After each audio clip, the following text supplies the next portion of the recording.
somehow, some way, it's 2019 already, and we got our first movie of the year, and as usual, it's a horror movie. For some reason, the first week of January, you always get these really crummy horror movies. The Forest, I'm talking to you.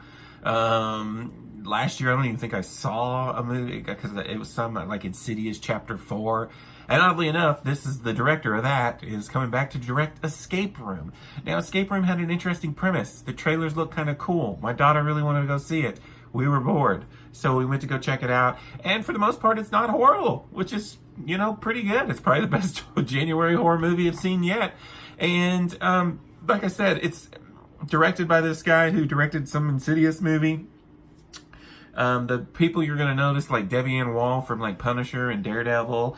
Logan Miller looks familiar. He's in a lot of littler movies. He was in that rom-com coming of age movie about the gay teen. I can't remember what it's called right now, but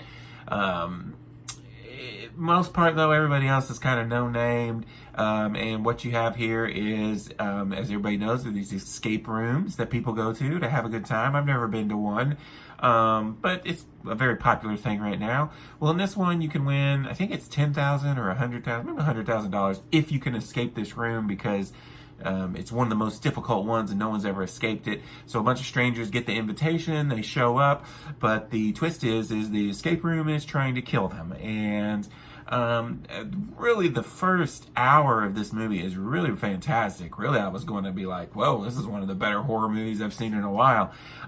You get to go from room to room, and these rooms are really clever and unique, and you're kind of playing along as the audience with these people. They're doing these cool little flashbacks of each of the characters, and you're getting in some backstory from each of them, and I really liked the way they were doing it, because it was like helping you trying to figure out, wait, what's going on here?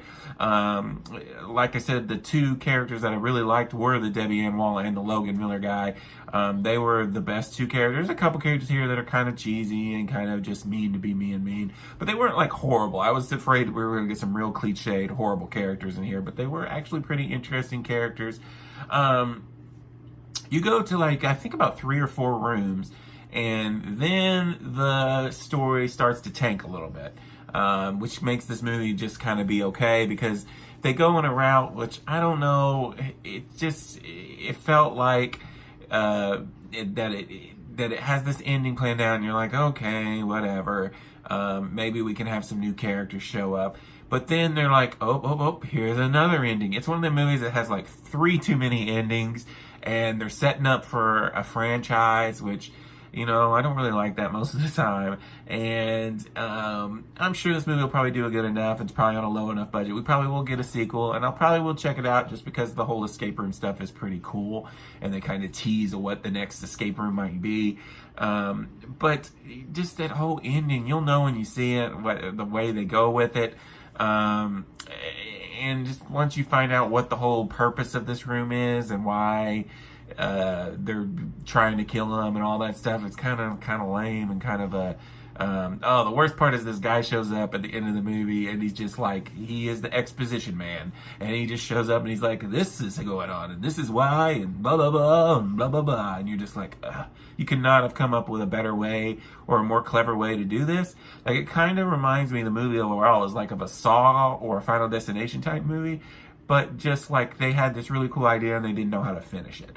Because like Saw has like a really cool ending, and Final Destination, same thing. I really like the Final Destination movies, so it was interesting. It had good enough characters to enjoy. Like I said, the first couple of rooms, there's some great special effects and cool rooms in here, and I didn't hate it. So what can you say for a January movie? That's a positive review. I'm gonna give Escape Room a 3.5 out of 5. I enjoyed it. I could definitely find myself watching this again sometime, and I'll look forward to seeing another movie in this franchise that they're hoping to make. Until next time, this is Rainy Cage. Peace out.